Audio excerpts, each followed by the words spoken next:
What's happening? This is different. Oh, friends, it is so good to see all of you packed in on this day of great festivity. Instead of hearing me here, it's a little bit different, and I'm sitting a little bit left of where I usually would be for the sermon. And if you're looking at the bulletin, you found out that I needed a little bit of help today, and I'm so glad for it. To my left, this is Hannah, and this is Amy, and they'll say a little bit of introduction in just a moment. But I want to say a little bit of a frame about why we're doing something a little bit different, and then why we would be doing it on this day, on a festival day. It was several months ago that I made a public commitment to say that we're not just going to be talking to our teens and telling them what we think that they should be saying, but instead we're going to be intentional in listening. And so there's some upcoming listening sessions. We've been having other conversations, and we've been asking as a staff, what's on your hearts, what's on your minds, where do you see God at work, and where can we walk with you as a congregation? And now this is something that I wanted to do not only in classrooms and in other gatherings, but I wanted to say we need opportunities where we're putting the microphones in the hands of our teens. Hold up your microphone. Okay. And so that's a part of what this is about today, to actually do what we've been saying we will do in a public way. And many of you know that we have been in the middle of a series talking all about creation care. We've been talking about what it means for us to understand that our lives are embedded within all creation, and the way that we care for our neighbors and the people, the places, the water, the sky, the wind, everything around us, that it matters as a part of our faith. And so we've been talking about this. Earlier in the passage that you heard read from today was from Romans chapter 8. And in Romans chapter 8, it talks about this creation that we live in is something that we know way back in the beginning was good. We talked several weeks ago about in Genesis chapter 1 that God created, and at the end of each day, God looks at all creation and says, it is good. And at the end of all creating, God looks at all that God has created and says, it is good. Wow, you haven't been sleeping. Well done. All right, that was supposed to be funny. I'm sorry. You got it. Yeah, God looks at all creation and says it's good. It's very good in its entirety. We looked at Genesis chapter 2, and we found another creation story where the very breath of God gets so close to the ground, and God breathes into the soil and animates life, and goodness is coming into being. And the human task is to make sure with every ounce of our being that the goodness of God keeps on flowing through creation. But then we get to Romans chapter 8, and we find that what creation is groaning. It's if it's in labor pain. There are labor pains. There's grief. There's groaning. The world isn't always as it should be, and we sense this and we feel it. And at the end of Romans chapter 8, it talks about our longing for the hope of God to break through. And at the end of this, it says, our hope is not something that we see right now, but it is real within us. We wouldn't call it hope if we were already experiencing it right now, but we hope for the world to be better than it is in this moment. And so we're talking about all of this today, and I'm going to interview Hannah and Amy. I promise I will in just a moment.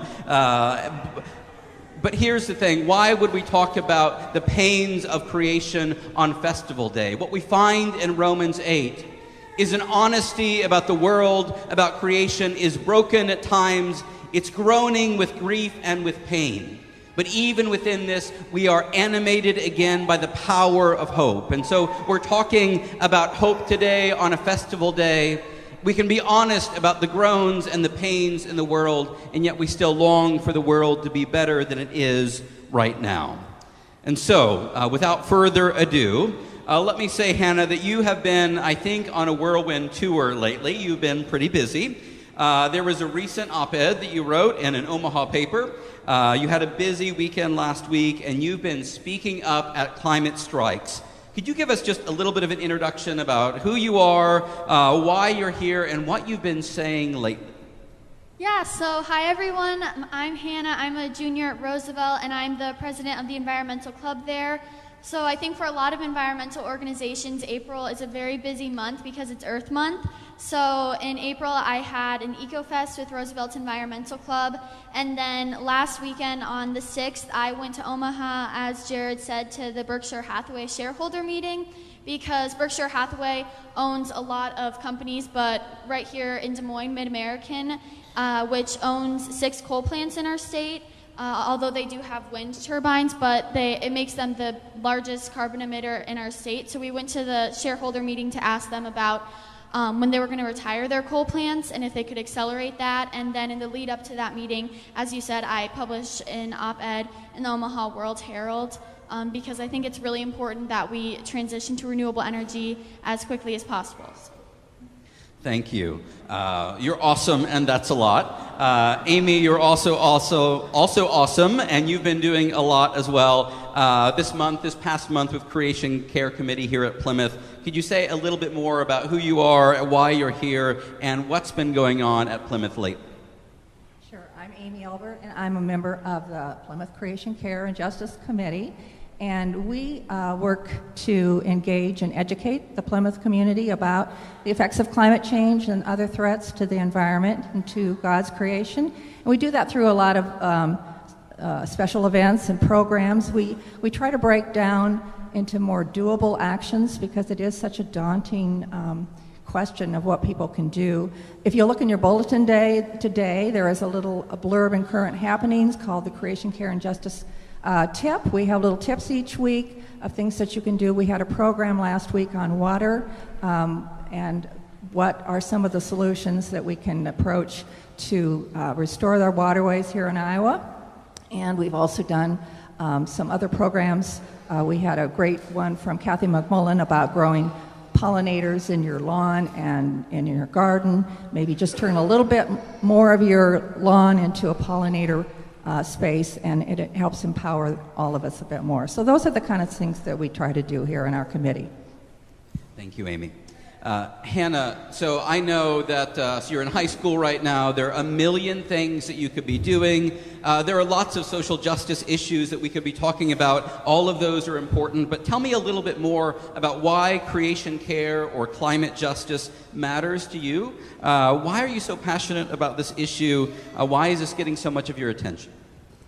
I care about this issue because it's something that affects everyone. There are other social justice issues that are focused on specific groups, and those are important too, but something about this issue is it really does impact every aspect of everyone's lives because the climate is so integrated into every aspect of our lives. Our food systems depend on it, our water systems depend on it, and so when that foundation of climate is threatened, all other aspects of our lives are threatened as well. And so I think it's really important that we fight to protect the environment, so not just for future generations, but also for us right now. And I think that's just really important because, yeah, it affects every aspect of our lives. Thank you, Hannah. Amy, same question. Why is this something you care about? Why is this getting so much of your attention?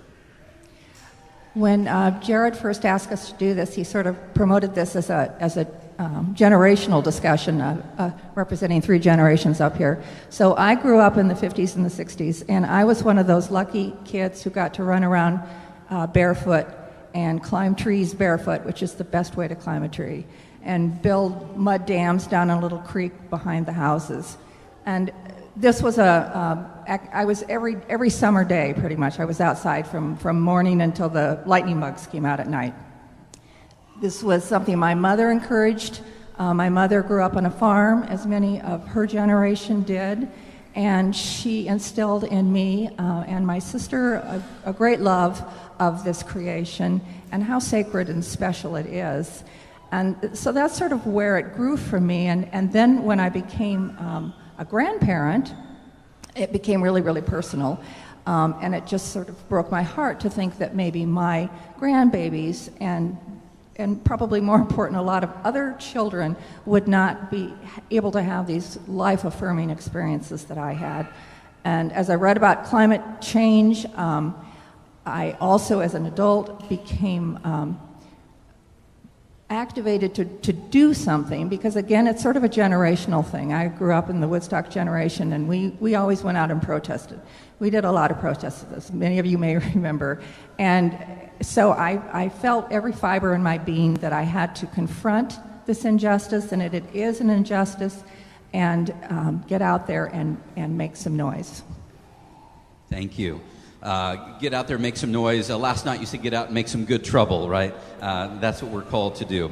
Hannah, so Amy flagged it a little bit already, that this is an intergenerational conversation. That means I believe it takes all of us to bring out goodness in the world. But what is it specifically from your perspective when it comes to climate justice or justice and advocacy work right now? What is it that you think your generation would want to say to my generation, to Amy's generation, to any generation that's out there? What do you think needs to be heard from your perspective? Well, something I get told a lot is like, oh, your generation is going to solve all this. Like, you guys are doing such great work, and it's up to you guys to solve it. And that's a little frustrating for me, because it's like, yes, I want to solve it, but also my generation isn't necessarily the one who got us into all of this either. So I think... So when I'm told that, it feels like it's putting all the responsibility on me and my generation, but really it's going to take all generations coming together, because, as I said, it's an issue that impacts everyone, no matter your race, no matter your gender. So it's going to take, no matter your generation, so it's going to take everyone coming together to solve it as well. Thank you. Amy, from your perspective, what is it in your heart that you would hope to pass on to other generations, or to Hannah and all the Mattins? Wave your hands, Mattins. There you are. It's hard for you to be on speaking for all Mattins, I get that, and for all teens and youth. But what is it, Amy, from your perspective, that you would hope younger generations would know from your heart? Know that your voice really matters, that you will be listened to, that you do have to be diligent and stay with it. I think that it's important to form coalitions and work with other people who, in all age groups, and embrace anybody who is willing to step forward and work on this problem. You have to be diligent. There are always going to be some forces pressing back. And, we found in my generation that we thought we had solved the reproductive rights issues, and those came back again. So you have to keep on it. Vote. Be active in the process, and support candidates and people and policies that will make a difference. And I think that just, again, making good trouble, being out there and sticking with it. Thank you. Now we didn't have quite the time constraints last night when we did this, and so we went a little bit long, but one of the things we talked a lot about last night was when we opened our eyes, and I asked them both last night to talk about where do we see creation groaning. And so we had a good and long conversation. We talked about rivers that aren't as high as they used to be. We talked about the places where climate change is something that if you have your eyes open to see it, that you can see it. And so when you go around the world, that you can see things that aren't like they were. We can see pollution, we can see strip mining, we can look at all the places where the creation is groaning in pain. Now the danger is that sometimes it can be really easy to put blinders on and to not see the pain in the world. And so we talked a little bit about last night those places. And really, what does it mean as a Christian task to see the world with care, to look in the places that might not be always readily available, but to know what's going on in the world? And there's something, at least for me, that deeply connects it to our life and our practice of faith.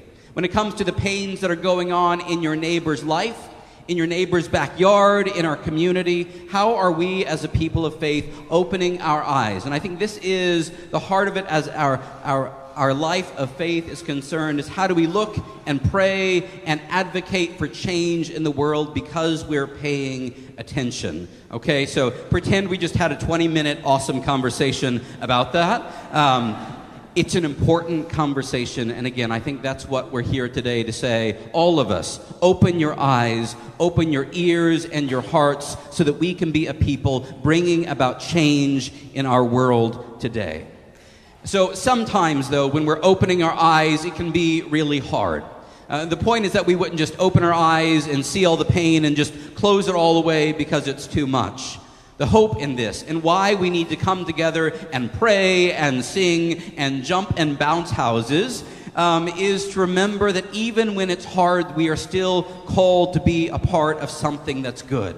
We are to be a people that don't let go of hope in our bones and in our hearts and in our words and in our actions. And so what we're here today to end with is to say in a twofold way, open your eyes, see it, be an advocate, let's work together. But at the very same time, may we still and always be a people of hope. May we not be so consumed with the ideal that we don't think about what we can do right now to motivate us toward a way that is good and productive. And I think that this is the good challenge that's before us, even as we're committed to making good trouble. And so I want to end by asking both of you this. What are your hopes for the future? When you think about what we can do together, what does the art of the possible look like for you? What is the availability of hope? And so let's see, Amy, I'll let you answer first, and Hannah, I'll let you have the last word on your hopes for the future. I think that my hope is that people will continue to open their eyes, as you said, to this issue and become involved. And I do find that at Plymouth. I find great hope in this community and knowing that there are other people with me and working on this, because it's nothing that we can do alone. There's great hope in Hannah and all these young people who also are stepping up and involved and not just shrugging things away. I find a terrific hope in creation itself, in God and the goodness of God, and that goodness moving forth in all of us, and the resilience of this creation. It is ever-changing, but it is enduring, and we just have to help her along a little. For me, there was a lot of hope. I mean, at the water event that the Plymouth Creation and Care team put on, there was a lot of hope because there were so many people in that room. There are so many people in this room today listening to this. And so my hope is that, as Amy said, we all come together and we really put all this talk and these words into action. And one thing I say a lot is the science of climate change is clear, but so are the solutions. So something that gives me a lot of hope as well is that we have the technology we need to address this issue. Now we just need the people to come together and actually start using that technology. So my hope is that, we come together and we solve this issue and treat it with the urgency that it requires. Thank you, Hannah. Thank you, Amy. It was at the water event that there was that big question for those of you who were there or saw the announcement, can we save Iowa's water? And one of the things that came out of that it wasn't a question of can. The question was, will we? Can we bring about good in the world? Yes, we can. The question before all of us is, will we? And what will the shape of our hope look like in our community? I want to say thank you to Hannah, thank you to Amy. Give them a round of applause.